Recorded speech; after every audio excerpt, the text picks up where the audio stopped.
लोकसभा चुनाव जो पिछला इलेक्शन हुआ था तो ये नारा देते थे बहुत हुई महंगाई की मार अब की भाजपा सरकार, मोदी सरकार, भाजपा सरकार। और अब क्या बोल रहे हैं, अब की बार 400 पार। मोदी राष्ट्र नहीं न है भाजपा। अगर भाजपा राष्ट्रीय पार्टी है, दुनिया की सबसे बड़ी पार्टी है, भाजपा के नाम पे वोट मांगे। आ रही बात जहाँ तक सीट की बात है तो पूर्वांचल में बीजेपी का जो भी सीट मिल रहा है योगी के नाते मिल रहा है। बाकी जो भी यहाँ पे लड़ाई है, देखिए ये महंगाई पे बात कर नहीं रहे हैं, बेरोजगारी पे बात कर नहीं रहे हैं, शिक्षा पे बात कर नहीं रहे हैं। गवर्नमेंट का काम क्या है? गवर्नमेंट का काम तो यही है ना। गवर्नमेंट का काम अच्छा स्वास्थ्य दें, अच्छी शिक्षा दें, अच्छा रोजगार दें। ये जब आदमी के पास पैसा रहेगा तभी कुछ करेगा। ये कोई नारा थोड़े होता है अब की बार 400 पार। 400 लेके क्या करेंगे इसका तो बतावें। निश्चित रूप से जो जैसे भी आपके शाहजहां में गैलेंट का है, फिर उन्होंने वो जलान ने भी खोला है, सरिया का एक बड़ा केंद्र बन रहा है। फिर अभी वो धुरिया पार में एक बड़ा सेंटर बनने जा रहा है। तो निश्चित रूप से इससे गोरखपुर का डेवलपमेंट हो रहा है और गोरखपुर में सड़कों का विकास हुआ है यहाँ पे। और बनारस चूँकि प्रधानमंत्री का क्षेत्र है तो ये पूरा जो पूर्वांचल का बेल्ट है यहाँ पे इस समय विकास दिखाई दे रहा है। और निश्चित रूप से इसकी वजह से भाजपा की स्थिति मजबूत है यहाँ पे।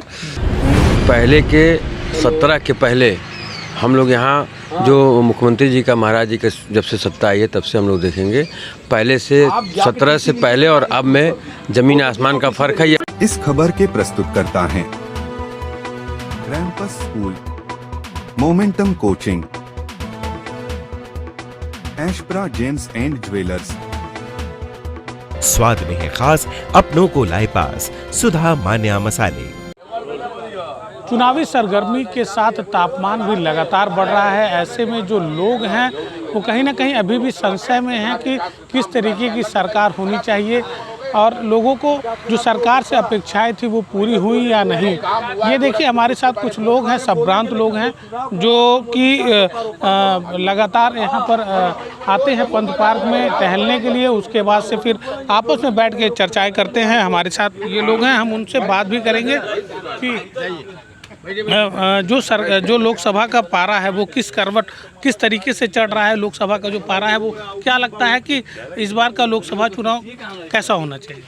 देखिए लोकसभा चुनाव जो पिछला इलेक्शन हुआ था तो ये नारा देते थे बहुत हुई महंगाई की मार अब की भाजपा सरकार, मोदी सरकार, भाजपा सरकार।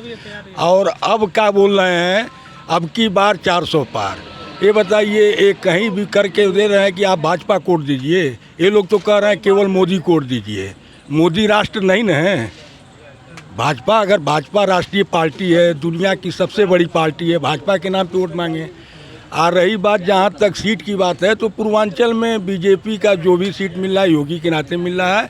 यहाँ सब योगी ने इतना कर दिया है, कानून व्यवस्था, महिला सुरक्षा, भ्रष्टाचार, इन समयों पे योगी जी ने जितना काम कर दिया। यूपी में जो भी सीटें आ रही हैं 60 आवें, 70 आवें, 80 आवें, वही है। बाकी जो भी यहाँ पे लड़ाई है, देखिए ये महंगाई पे बात कर नहीं रहे हैं, बेरोजगारी पे बात कर नहीं रहे हैं, शिक्षा पे बात कर नहीं रहे हैं। गवर्नमेंट का काम क्या है? गवर्नमेंट का काम तो यही है ना। गवर्नमेंट का काम अच्छा स्वास्थ्य दें, अच्छी शिक्षा दें, अच्छा रोजगार दें। ये जब आदमी के पास पैसा रहेगा तभी कुछ करेगा। ये कोई नारा थोड़े होता है अब की बार 400 पार। 400 लेके क्या करेंगे इसका तो बतावें कि अगर हमको 400 सीट मिल जाएगी तो मैं क्या करूँगा। 80 करोड़ कहते हैं बड़े गर्व से, 80 करोड़ को मैं रोजगार राशन देता हूँ। एक राशन अच्छी बात है। इनको कहें कि अगर हमको 400 सीटें मिलती है तो 80 करोड़ से मैं 8 करोड़ पे ले आऊँगा। 8 करोड़ लोगों को मैं राशन दूंगा, बाकी 72 करोड़ को मैं रोजगार दूंगा। 72 करोड़ को इतना सक्षम बना दूंगा कि वो अपने पैसे से 5 किलो राशन का। ये क्या लगता है भैया, कितने सहमत हैं इनकी बातों से? नहीं, बात तो इनकी सही है। एक्चुअली सरकार का जो चयन होता है, सरकार का जो हम लोग चुनाव करते हैं, सरकार का काम आम जनता को की मूलभूत सुविधाओं को पूरा करना होता है। हमारा स्वास्थ्य, हमारा शिक्षा, हमारे सुरक्षा, इन सब की जिम्मेदारी सरकार की होती है और उसके बदले में हम टैक्स देते हैं। टैक्स दो तरह से देते हैं, एक डायरेक्ट टैक्स देते हैं, इनडायरेक्ट टैक्स देते हैं। जरूरी नहीं कि सब लोग इनकम टैक्स देते हैं, लेकिन जो इनकम टैक्स नहीं देता वो भी एक टूथपेस्ट भी खरीदता है तो उस पर उसको सरकार को टैक्स देता है। तो ये सारा काम सरकार को करना है। क्या लगता है कि जो वादे किए थे इन्होंने 14 में फिर 19 में वो कुछ पूरे होते हुए दिखाई दे रहे हैं? नहीं, क्यों बिल्कुल वादे पूरे कर। जब राम मंदिर निर्माण का उन्होंने वादा किया था पूरा हुआ। 370 हटाने की बात की था, 370 उन्होंने हटाया। इससे आम नागरिकों को क्या लाभ हुआ? आम नागरिकों को कोई लाभ नहीं हुआ है। आम नागरिकों को जो लाभ हो रहा है वो जो सड़कें बन रही हैं उससे लाभ हो रहा है, रेलवे का विस्तार हो रहा है उससे हो रहा है, एयरपोर्ट का विस्तार हो रहा है उससे हो रहा है।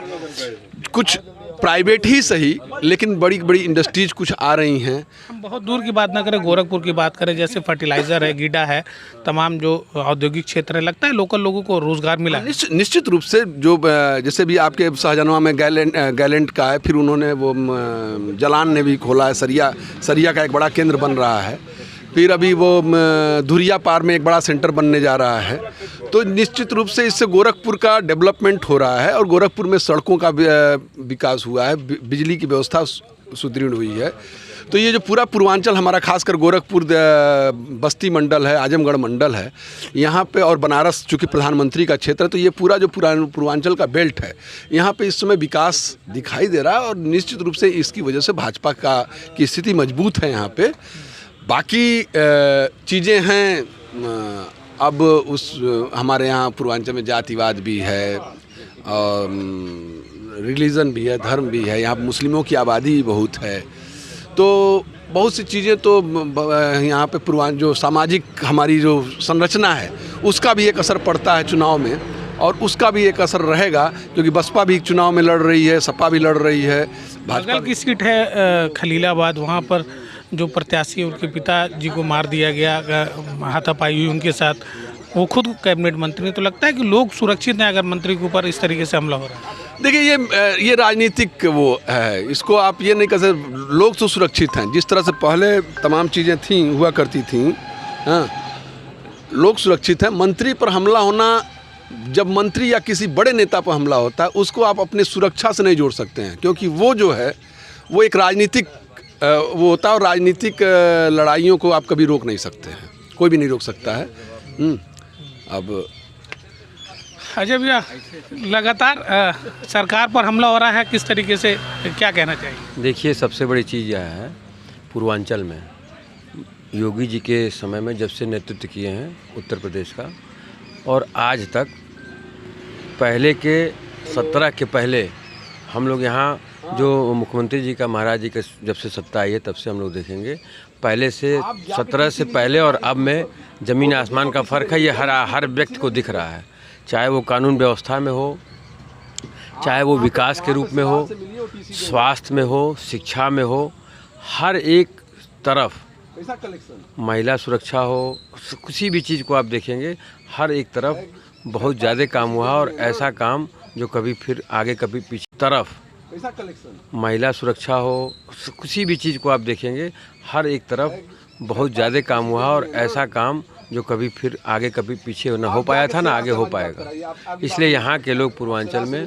पूरी सीट एक तरफा भारतीय जनता पार्टी को मिल रही है। इसमें कहीं कोई लड़ाई नहीं है, कोई दो राय नहीं। क्या लगता है भैया, जिस तरीके से भैया बता रहे हैं कि पूरी सीट भाजपा ले जा रही है, लगता है कि विपक्ष है कहीं? जो भाई साहब कह रहे हैं बात सही होती दिख रही है। और अभी तो मान लीजिए हम लोग के यहाँ चुनाव का माहौल बना नहीं है, जब चुनाव आएगी तो सारी व्यवस्था बदलते धीरे धीरे हो जाएगी। यह स्पष्ट है कि उत्तर प्रदेश में भाजपा अपनी अच्छी सीटों पर, पिछले जो उनकी 62 थी, उम्मीद है कि 75 के आसपास रहेगी। लगातार मतलब जो 75 सीटें मिलेंगी, क्या लगता है जो वादे किए थे वो पूरे हो पाए? अब वादा तो देखिए, आपको विकास दिखी दे, सब गांव से लेकर शहर में रोडों की जाल बिछ रही है। गांव में भी पहले, आज के 10 साल पहले रोड नहीं थी, आप सब जगह प्रधानमंत्री रोड से लेके सारे रोड काम अपने जोरों तोड़ों पे चल रहे हैं। शहर की भी आप खुद शहर में रहते हैं, आप देख रहे हैं कि रोड बन रही हैं। हर ज़िले में मेडिकल कॉलेज बना, हर ज़िले में मेडिकल कॉलेज बना, सारे वहाँ स्वास्थ्य की अच्छी सुविधा हुई, गाँव के आने जाने का सुलभ स्थिति हुई थी। विकास तो हो ही रहा है, विकास हो रहा है। लोग ये मान रहे हैं कि विकास जिस तरीके से होना चाहिए, यह भी लोगों में संशय है कि जिस तरीके से विकास होना चाहिए वो विकास नहीं हो पाया है। अभी सरकार को समय लगेगा, लेकिन जो वायदे किए थे उन वायदों पर सरकार को खरा उतरना चाहिए। लोगों की उम्मीद रहती है, लोगों को यह विश्वास रहता है कि जिस सरकार को वो चुनते हैं वो सरकार उनकी उम्मीदों को पूरा करे, उनकी ज़रूरतों को पूरा करे। एनबी भारत के लिए गोरखपुर से निखिलेश प्रताप सिंह।